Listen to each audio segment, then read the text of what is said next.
Good evening, I'm Sarah Chitrakar and these are the headlines of the hour. Directives galore of Prime Minister Dahal, who announced of changing working style, neglecting complexities in implementation, doubt in results due to mechanism not being swift. Government-owned Nepal Drug Limited in crisis, departmental minister not aware of the 50-year-old entity's problem, corporation which used to produce 146 drugs now limited to just 8. Singapore Minister Subramaniam Iswaran charged with corruption in a rare case that shocked the nation, pleads not guilty to 27 charges but tenders resignation.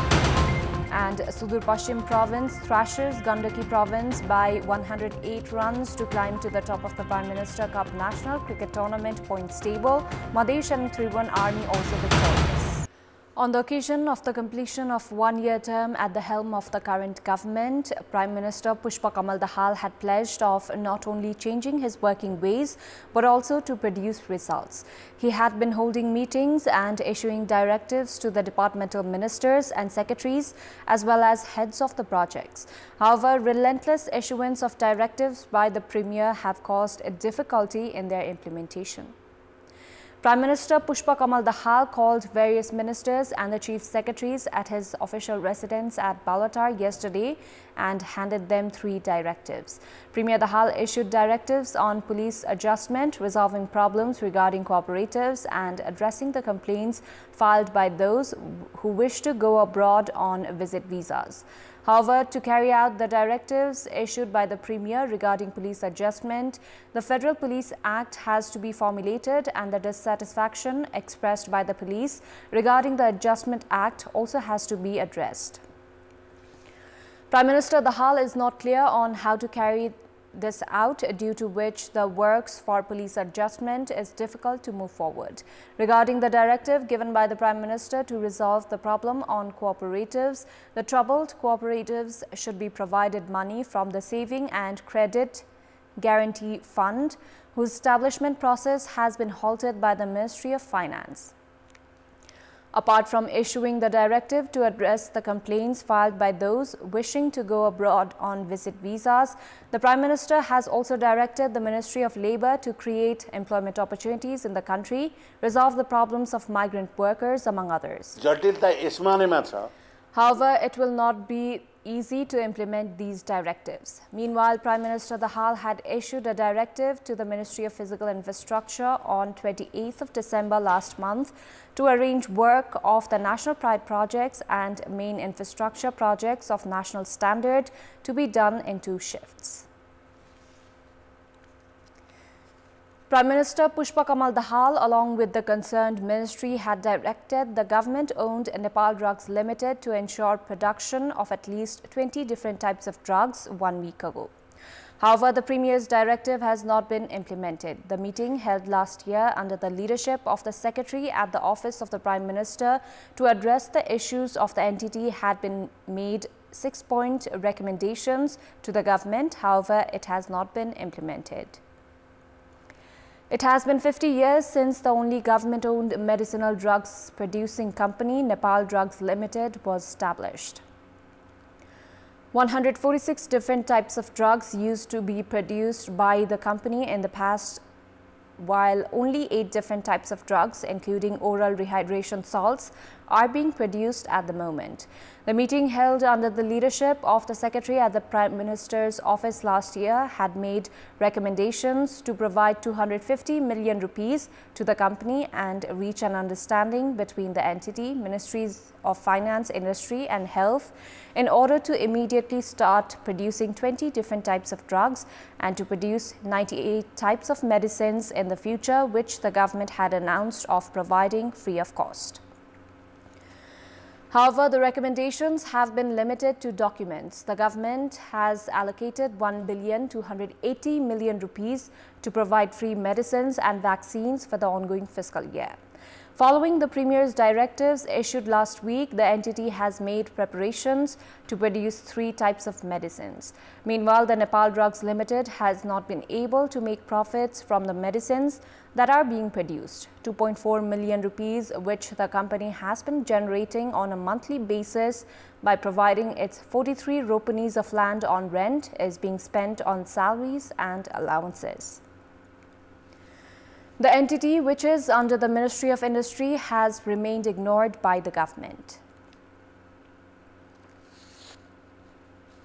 In our Public Voice segment, we had asked in several provinces how the government spending can be reduced. Let's take a look at what they had to say.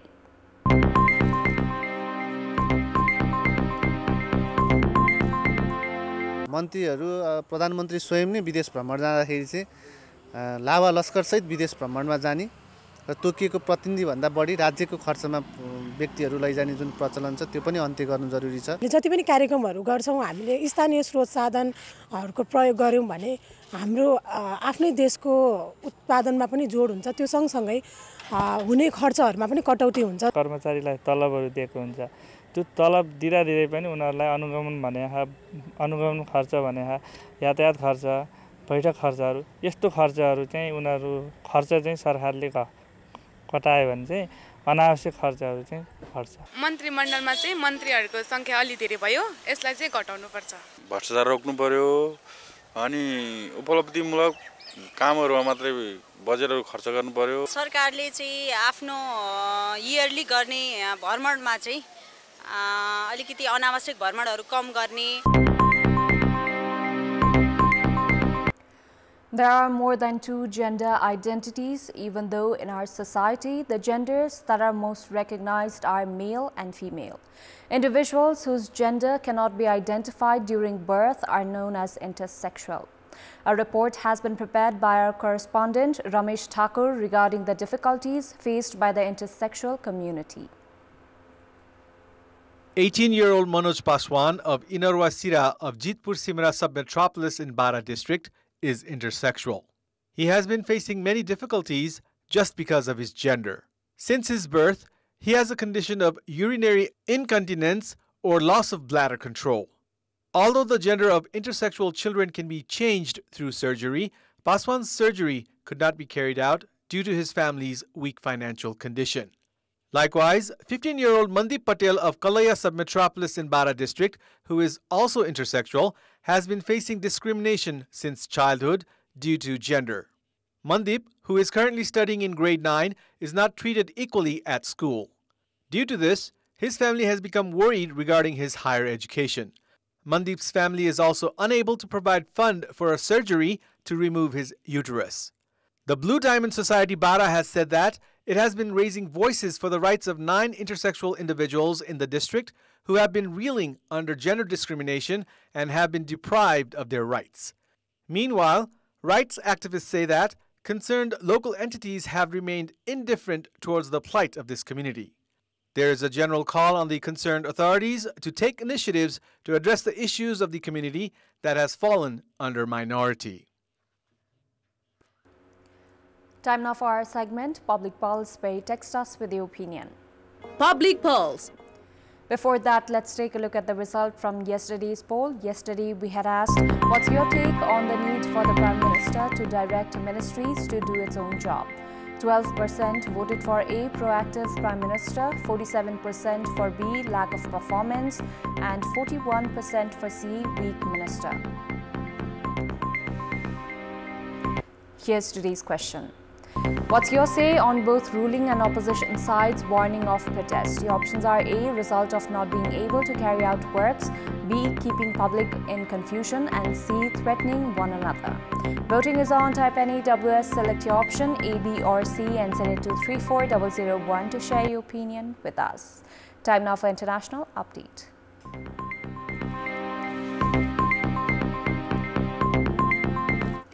Singapore Cabinet Minister Subramaniam Iswaran has been charged with corruption in a rare case that has shocked a nation which prides itself on squeaky clean governance. Minister Ishwaran pleaded not guilty to 27 charges, including obtaining gratification as a public servant. He is known for overseeing Singapore's tourism industry around the time when the Formula One Grand Prix made its glitzy debut in the city-state. Ishwaran quit his post in government today. News of the corruption charges has dominated headlines in Singapore's media. Charge sheets released by the prosecutors revealed allegations that he was gifted more than 160,000 Singapore dollars worth of flights, hotel stays and Grand Prix tickets in exchange for advancing property tycoon Ong Ben Seng's business interest. He is also accused of receiving tickets to West End musicals and football matches. Ishwaran was arrested last year along with Ong, who was instrumental in bringing the F1 race to Singapore in 2008.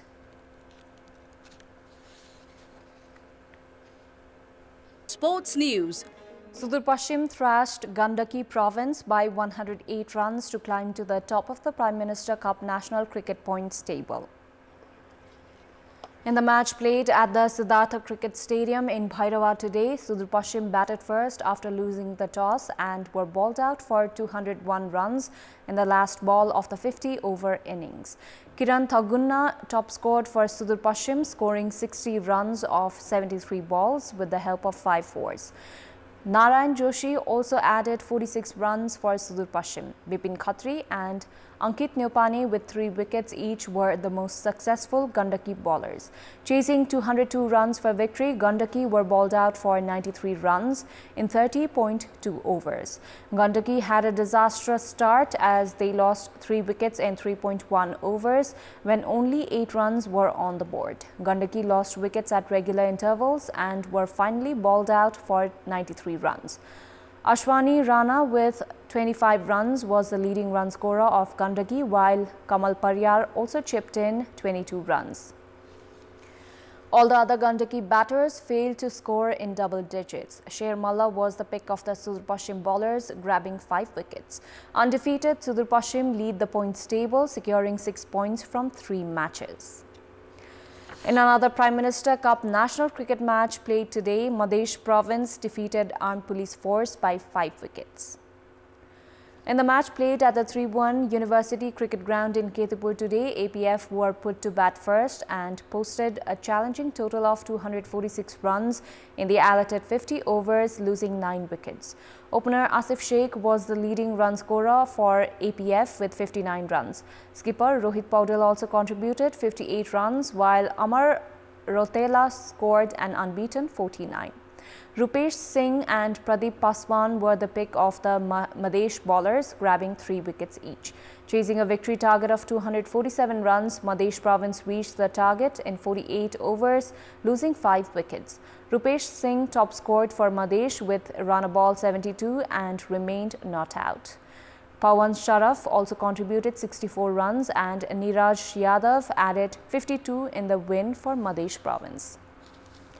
Ramesh Kurmi and Rohit Paudel claimed 2 wickets each for APF. Following the loss, APF remain in the 4th spot of the points table with 4 points from 3 matches, winning 2 and losing 1. Madhesh Province are in the 7th position in the table with 4 points from 4 matches after 2 wins and 2 losses.